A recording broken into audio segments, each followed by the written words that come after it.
Welcome back to the finish line here in Guildford. We'll be back to the racing very shortly. But first of all, news of an Olympic legacy event. Hugh Roberts, Chief Executive of Sweet Spot, who organised this race. What's coming up on the calendar, Hugh? Well, it's all part of Surrey's commitment to cycling, Ned. We're creating an event which is an Olympic legacy event next August, the weekend of the 3rd and 4th. It's known as Ride London, and it's a combination of a mass participation ride, a marathon on wheels if you like, but also a one-day classic event which is long overdue in this country. So this is going to be a much smaller version of the Tour of Britain, and it'll also be an opportunity for thousands of cyclists to take part in an event and raise money in the same way that a lot of runners do in the London Marathon. So you're basically fusing, like the marathon fuses a sportive with an elite professional race. Yes, the only difference being is that the London Marathon, the runners go at the front.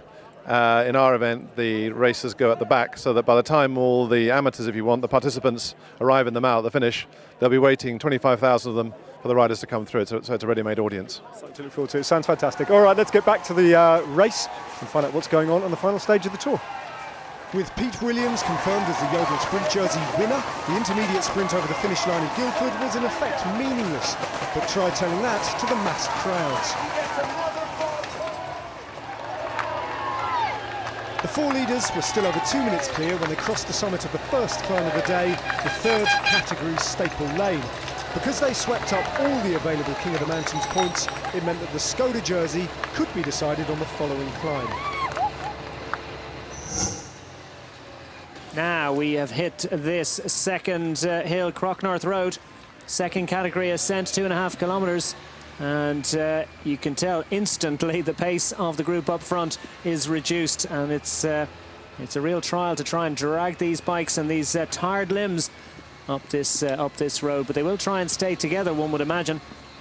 Yeah, it's a tough section of road, this, and it's always hard when you've done a climb, you've had to press on, and then you have a descent like they've had, where all the pressure comes off their legs and they kind of freewheel quite away. And then they've got a dead turn at the bottom there, as we saw, and right-hander, and then bang, straight back into this climb. It really is a shock for the legs, and it could take one or two, especially back in the peloton, a good few hundred meters or so to find their legs again and just try and stay in the wheels. And Jack Bobridge, you see him moving about on the bike a little bit, perhaps not so easy with the gradient. And the ride up towards the top sprocket, probably about 10, well, it's 10 speeds from most of these riders. Some riders, see, I think Simon Richardson has Campag, so he'd have 11 sprockets on there.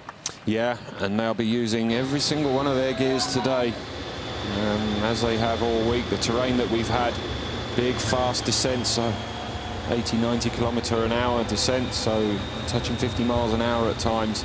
So they'll be in top gear, and some short, sharp ascents as well, where they'll be in bottom gear, 23 sprocket, 25 no doubt on some of the bikes. With 39 up front. Yeah, they'll all be running 53-42 or 53-39 on the front. No triple chain sets on here for these guys. Do many of the pros run 42s? Occasionally, yeah. I used to really enjoy the 42 chainring up front on a lot of climbs. It just helped me, a bit more pressure, slightly lower cadence, but it did roll better. The 39, sometimes when you go from a 53 and chuck it straight down onto a 39 ring, you lose an awful lot of momentum. But obviously on steeper climbs, it's what you want, and if you've got tired legs. But if you've got good legs, a 42 ring for the pros is pretty good, and a lot of them will like that.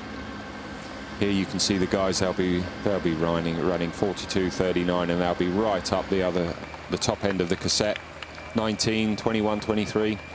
Riders up front seem to be riding quite well. You can see the way the gap is coming down